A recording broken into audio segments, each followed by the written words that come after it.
Hello everyone, we are going to start a lesson Poets and Pancakes and this is a lesson from book Flamingo class 12th. आज हम lesson की line to line wise जो है वो full explanation करने वाले हैं। तो आप ध्यान से सुनिए क्योंकि इसमें से पैसेजेस भी आ रहे हैं, तो you have to watch every word very carefully और ध्यान से सुनेंगे। इसमें full explanation I am providing you. Ashok Mitra जिसके राइटर हैं पोएट्स एंड पैनकेक्स के, जिनका लाइफ पीरियड रहा है 1931 से 2017 तक। He was a Tamil writer. इस लेसन में वो रिकाउंट कर रहे हैं अपनी मेमोरीज को, जो ईयर्स को जो उन्होंने स्पेंड किए हैं जेमिनी स्टूडियो के अंदर। उन्होंने एक बुक लिखी थी माई ईयर्स विद बोस, जिसमें उन्होंने अपना एक्सपीरियंस लिखा है कि किस तरह से उनका जेमिनी स्टूडियो में उनका लाइफ टाइम रहा है, उनका एक्सपीरियंस रहा है। और जो इंडियन मूवीज़ हैं इंडिया के अंदर, जो हमारी मूवीज़ हैं, इनका हमारी लाइफ पर कितना इन्फ्लुएंस होता है। हम इंडियन मूवी से बहुत ज़्यादा इम्प्रेस रहते हैं और मतलब देखते भी हैं, कनेक्ट भी करते हैं अपने आप को बहुत। काफ़ी लोग इसके फॉन्ड ऑफ भी हैं मूवीज़ के। It was one of the most influential film producing organisation of India in the early days of Indian film making. जब हमारा फिल्म मेकिंग बनना हुआ था, तो उस टाइम की इंडस्ट्री में ये जो हमारा जेमिनी स्टूडियो है, ये काफ़ी अच्छा फिल्म प्रोड्यूसिंग ऑर्गेनाइजेशन, काफ़ी इन्फ्लुएंशियल रहा है। मतलब लोगों काफ़ी दूर दूर स्टेट से इसमें लोग काम करने के लिए आते थे। अब जो हमारे राइटर हैं ये शौक मित्र, इनका क्या काम था? इनका काम था जो न्यूज़पेपर कटिंग्स होती हैं, क्लिपिंग्स होती हैं, उनको कलेक्ट करना एक वाइड वैरायटी ऑफ सब्जेक्ट्स पर, और फिर इनको स्टोर किया करते थे फाइल्स में। कभी कभी इनको हैंड रिटन भी जो है वो इन्फॉर्मेशन जो है वो लिखनी पड़ती थी और फाइल में कलेक्ट किया करते थे। अब ये क्लिपिंग एक्चुअली किस काम आती थी? जो मूवी के लिए हमें टॉपिक्स चाहिए होते हैं, जो डिफरेंट डिफरेंट सब्जेक्ट में, करंट में, सोसाइटी में जो इशू चल रहे होते हैं, तो उस जो क्लिपिंग्स इकट्ठा किया करते थे। तो इस तरह से जैसे मूवीज़ बनती हैं, ये एक ऐसा टास्क है जिसमें आपको बहुत सारे बड़े टीम वर्क में काम करना पड़ता है। बहुत सारी चीज़ों की ज़रूरत होती है, रिसोर्सेज की, कंटेंट के लिए। तो न्यूज़पेपर जो क्लिपिंग्स होती थी वो कंटेंट के लिए एक्चुअली वो काम आती थी। इसके अलावा जेमिनी स्टूडियो में जो हमारे जो अशोक मित्र हैं, काफ़ी वेल इन्फॉर्म्ड मेंबर रहे हैं, इसीलिए इन्होंने अपना सारा एक्सपीरियंस हमें इस लेसन में शेयर किया है। अब लेसन स्टार्ट करते हैं। जैसे कि इस लेसन का नाम है पोएट्स एंड पैनकेक्स। तो पोएट्स तो आप समझते ही हैं कि इसमें पोएट्स का तो काफ़ी अच्छा रोल रहा है। जो पोएट्स होते हैं, लिखने वाले, story writing, dialogues writing, Ashok Mitra भी एक अच्छे पोएट रहे हैं। और पैनकेक एक्चुअली क्या था? Pancake was a brand name of makeup material, जो कि जेमिनी स्टूडियो में ट्रक लोड्स में आया करता था, काफ़ी ज़्यादा क्वांटिटी में। इसको बहुत सारी एक्ट्रेसेस यूज़ किया करती थी। ग्रेटा गार्बो यूज़ करती थी। मिस गौहर वजंतीवाला का नाम तो आपने सुना ही होगा। रत्ती अग्निहोत्री ने इसके बारे में नहीं सुना था। और जेमिनी स्टूडियो, अब ये था कहाँ पे, इसकी लोकेशन कहाँ थी? जेमिनी स्टूडियो की लोकेशन थी एक ऐसी बिल्डिंग के अपस्टेयर्स पर जाकर, जो कि रॉबर्ट क्लीव का स्टेबल था। स्टेबल क्या होता है? जहाँ पे घोड़े रखे जाते हैं। तो स्टेबल के ऊपर ऊपर की सीढ़ियों में अपस्टेयर्स पे मेकअप डिपार्टमेंट हुआ करता था। अब यहाँ पे रॉबर्ट क्लीव के बारे में शौक मित्र ने थोड़ी सी इन्फॉर्मेशन दी है कि रॉबर्ट क्लीव कौन थे, क्या थे एक्चुअली। अब यहाँ पर इनकी ना बहुत सारी बिल्डिंग्स थी मद्रास के अंदर, चेन्नई के अंदर, ऐसा माना जाता है सिटी के अंदर। और वो इनके रेजिडेंस माने जाया करते थे। काफ़ी रिच थे ये रॉबर्ट क्लीव। इनकी ब्रीफ लाइफ और यहाँ पर मद्रास में रही है काफ़ी ज़्यादा। रॉबर्ट क्लीव जो है बहुत सारा मूविंग, लॉट ऑफ मूविंग किया करते थे, इधर उधर जाया आया जाया करते थे। मतलब उनका लगा रहता था। और ये जो थे बहुत सारी, इन्होंने जो है वो एक दो फाइट्स भी लड़ी हैं यहाँ पर इंडिया के अलग अलग रिमोट कॉर्नर्स में। और फिर फाइनली उन्होंने मैरिज की है एक मैडन यानी कि गर्ल के साथ। मैरिज चर्च में मैरिज की थी इन्होंने, और फोर्ट सेंट जॉर्ज मद्रास में की थे। अब यहाँ पर हमें रॉबर्ट क्लीव के बारे में इतनी ही इन्फॉर्मेशन प्रोवाइड की गई है।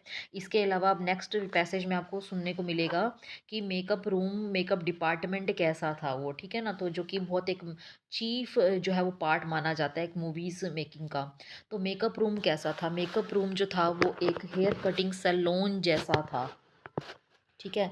आप समझ रहे हैं कैसा था ये? एक हेयर कटिंग सैलून जैसा था यहाँ पे आपको। और हर तरफ से इसके बहुत बड़े बड़े जो हैं वो लाइट्स थी, इनकैंडेसेंट लाइट्स थी, बहुत ब्राइट लाइट्स थी।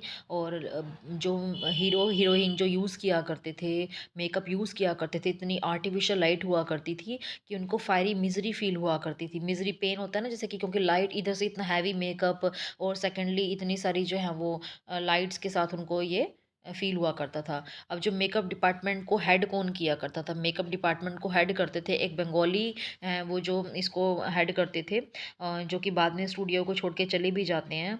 उसके बाद इसको मेकअप डिपार्टमेंट को किसने टैकल किया? एक महाराष्ट्रियन ने टैकल किया जिसको असिस्ट कर रहे थे धारवाड़ कंडी का एक आंध्र फिर मद्रास इंडियन क्रिश्चियन ने इसको टैकल किया। उसके बाद एंग्लो बर्मीज़ आए और बहुत सारे तमिल लोगों ने भी इसमें आकर काम किया लोकल तमिल्स ने। तो इस तरह से यहाँ पर ये शो करता है कि इसमें अलग-अलग स्टेट के जो है वो लोग आकर काम कर रहे हैं। तो ये शो करता है कि यहाँ पे नेशनल इंटीग्रेशन था। देखो आप ये देखिए ना कि एक ही जगह पर इतने सारे अलग-अलग स्टेट से लोग काम कर रहे हैं। तो इट मीन्स ये क्या शो करता है? ये नेशनल इंटीग्रेशन शो कर रहा है कि वहाँ पर उस टाइम टाइम पीरियड भी तो ऐसा था ना जैसे इंडिपेंडेंस के पोस्ट इंडिपेंडेंस या ड्यूरिंग इंडिपेंडेंस का टाइम चल रहा था। तो ये क्या है तो इट मीन्स कि वहाँ पे नेशनल इंटीग्रेशन था। अब नेशनल इंटीग्रेशन से पहले वहाँ पर क्या उस टाइम आपको याद हो तो हमारे दो चैनल जब हम छोटे हुआ करते थे बचपन में तो कुछ चैनल्स हुआ करते थे दूरदर्शन चैनल तो AIR और दूरदर्शन चैनल से पहले यहाँ पर काफ़ी नेशनल इंटीग्रेशन था और उन चैनल्स पे क्या दिखाया करते थे अगर डू यू रिमेंबर अगर अब भी आप मॉर्निंग में देखें तो उन चैनल पे मॉर्निंग के टाइम में ऐसे प्रोग्राम्स ब्रॉडकास्ट किए जाते हैं जो कि शो करते हैं जैसे अलग अलग स्टेट के folk dance folk songs perform किए जाते हैं जिससे ये शो होता है कि इंडिया में नेशनल इंटीग्रेशन है। देखिए जो हमारे लेटेस्ट चैनल्स हैं जो आप देखते हैं स्टार प्लस सोनी वगैरह ये सब चैनल देखते हैं इस पे क्या होते हैं हमारे रियलिटी शोज आते हैं लेकिन जो दूरदर्शन चैनल है इस पे क्या शो स्पेशली शो आया करते थे स्पेशली मैंने तो बचपन में बहुत से प्रोग्राम ऐसे देखे हैं कि इंडिपेंडेंस डे के जब प्रोग्राम आया करते थे मॉर्निंग में सेलिब्रेट किया जाता था रिपब्लिक डे सेलिब्रेट किया जाता था और तो उसमें या फिर मॉर्निंग में आप उठते हैं तो सनराइज़ के सीन होते हैं मॉर्निंग दिखाई जाती है कि फ्लूट्स के आते हैं अभी फ्लूट बजाते हुए तबला वादन इस तरह के शोज़ आते हैं तो ये अलग अलग स्टेट के डांसेस भी आते हैं कश्मीर के कभी उत्तर प्रदेश के कभी मध्य प्रदेश के उड़ीसा कर्नाटका तो ये सारी चीज़ें क्या शो करती हैं कि एक ही चैनल पे आपको ये दिखाया जाता है कि वहाँ पे नेशनल इंटीग्रेशन है तो ये क्वेश्चन आपका इंपॉर्टेंट आप इसको ध्यान में रखेंगे अब जो gang of nationally integrated makeup man could turn any decent looking person into a hideous crimson hued monster with the help of truckloads of pancake a number of other locally made potions and lotion। अब यहाँ पर क्या दिखाया गया ये तो हो गई बात वहाँ पे काम करने वाले लोगों की।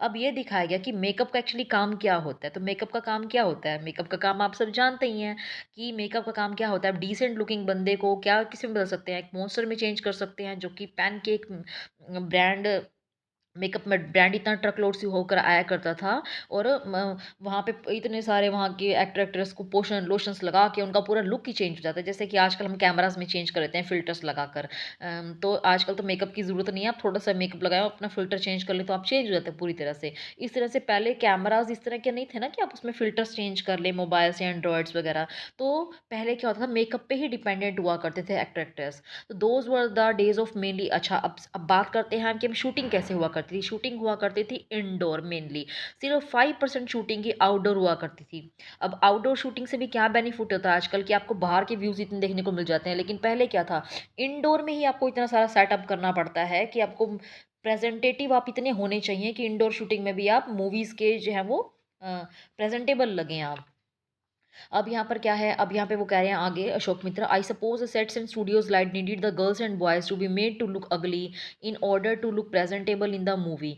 अब यहाँ पर क्या कहा गया है कि हैवी लाइट्स की बहुत ज़्यादा जरूरत पड़ती थी अब लाइट्स क्यों चाहिए ताकि आप प्रेजेंटेबल दिखें जो गर्ल्स एंड बॉयज़ मूवी में इतने सारे करेक्टर्स काम कर रहे हैं तो एक strict hierarchy was maintained in the makeup department तो मेकअप डिपार्टमेंट हायरार्की मेंटेन थी। अब हायरार्की मीन्स क्या होता है कि सबसे पहले होता है कि आपका बड़ी पोस्ट का बंदा देन उसे लो जैसे कि स्कूल में भी होता है ऑफिस में भी होता है पहले बॉस होता है बॉस के अंडर फिर मैनेजर होता है फिर असिस्टेंट मैनेजर होता है इस तरह से मेकअप डिपार्टमेंट भी हायरार्की मेंटेन थी। अब चीफ मेकअप मैन का काम क्या था तो यहाँ पे भी पोस्ट वाइज हायरार्की मेंटेन थी ना कि चीफ का क्या काम है असिस्टेंट वाले को क्या काम है देन प्लेयर्स का क्या काम है तो यहाँ पे भी आप देखेंगे कि यहाँ पे जो था चीफ मेकअप मैन था ये चीफ एक्टर्स को अगली या बनाया करता था जैसे भी उसको उनको लुक देनी है। उसके बाद जो सीनियर असिस्टेंट थे वो सेकंड हीरोइन को लुक दिया करते थे फिर जूनियर असिस्टेंट थे ये आगे करते थे मेन कॉमेडियंस को जो है चेंज किया करते थे उनका लुक इस तरह से एंड सो फोर्थ आगे इस तरह से the players who played the crowd. अब कुछ औरों का भी काम होता है अब जो क्राउड हुआ करती थी जो आपने देखा ऑडियंस शूटिंग देखने आती थी लोग शूटिंग देखने के लिए आते थे इनका इनका भी तो मेकअप होता है देखो ना तो इस लेसन में हम एक इन्फॉर्मेशन मिली कि हम सोचते हैं क्राउड तो यूँ ही आगे देखने के लिए शूटिंग मज़े ले रहे हैं, लोगों के तो मज़े हो गए, शूटिंग भी देखने को मिल गई, नहीं। लेकिन क्राउड भी प्रेज़ेंटेबल दिखनी चाहिए, इसीलिए उनका भी जो है वो मेकअप किया जाता था। उनका मेकअप करने का काम किसका था? प्लेयर्स का। Who played the crowd were the responsibility of the office boy. अब यहाँ पे जिस बंदे को क्राउड की मेकअप की ड्यूटी दी गई है, उस बंदे को क्या बोला गया यहाँ पे? Office boy. ठीक है। Even the makeup department of the Gemini studio had an office boy. इस तरह से जेमिनी स्टूडियो में भी एक क्राउड का जो क्राउड प्लेयर का जो किया करता था मेकअप, तो उसका उसको हमने क्या टर्म दिया यहाँ पे? Office boy. तो on the days when there was a crowd shooting, जब भी क्राउड शूटिंग हुआ करती तो इसका काम क्या था? इसका काम ये था कि एक बहुत बड़े जाइंट वेसल में, ठीक है ना, mixing his paint in a giant vessel and slapping it on crowd पे। उसका काम क्या होता था? बहुत बड़े वेसल में मेकअप को करके मिक्सअप करके क्राउड प्लेयर्स पे लगा देना, ठीक है, लोशन पोशन सूट करके, ताकि वो भी थोड़े प्रेजेंटेबल दिखे। The idea was to close every pore on the surface of the face in the process of applying makeup, ताकि हमारे फेस के पे जितने भी पोर्स होते हैं ना, सरफेस पे जितने भी पोर्स होते हैं, छोटे होल्स दिखते हैं, जरा सा भी एक नहीं दिखे, ताकि वो उन सबको हाइड करने के लिए, कंसील करने के लिए। अब यहाँ पे ऑफिस बॉय क्या था? ऑफिस बॉय कौन था? Office boy was not exactly a boy, वो बॉय नहीं था, he was in his early 40s, वो तो 40s में दिखने वाला एक मैन था, ठीक है। Having entered the studio years ago in the hope of becoming a star actor और top screenwriter, director, lyrics writer, he was a bit of poet, थोड़ा बहुत वो पोएट भी था। In those days I worked in a, अब मैं, अशोक मित्र बता रहा है कि मैं कहाँ काम करता था। मैं एक छोटे से कैबिन में काम करता था, जहाँ पे फ्रेंच विंडोज़ थी, ठीक है। अब वो मुझे ये भी नहीं पता था, अशोक मित्र नए-नए आए थे, ही वाज़ आल्सो फ्रेशर, तो उनको नहीं पता कि इन दिनों इसको फ्रेंच विंडोज़ कहा जाता है। Seeing me sitting up my desk tearing up newspaper day in and day out. अब ये भी क्या काम करते थे? ये भी दिन-रात काम करते वहाँ पर, ठीक है। तो अब हमारे यहाँ पे किसके बारे में बात शुरू हो रही है? हमारी बात शुरू हो रही है अशोक मित्र के बारे में। वो अपना इसमें जो है वो डिस्क्राइब कर रहे हैं कि वो कैसे थे यहाँ पर। तो मैं अशोक मित्र के बारे में यहाँ से इन्फॉर्मेशन मिल रही है कि उनका भी काम क्या था? न्यूज़पेपर कटिंग का काम था, in and day now night. अब लोग भी क्या सोचते कि तो ये काम करता ही नहीं है, ठीक है ना।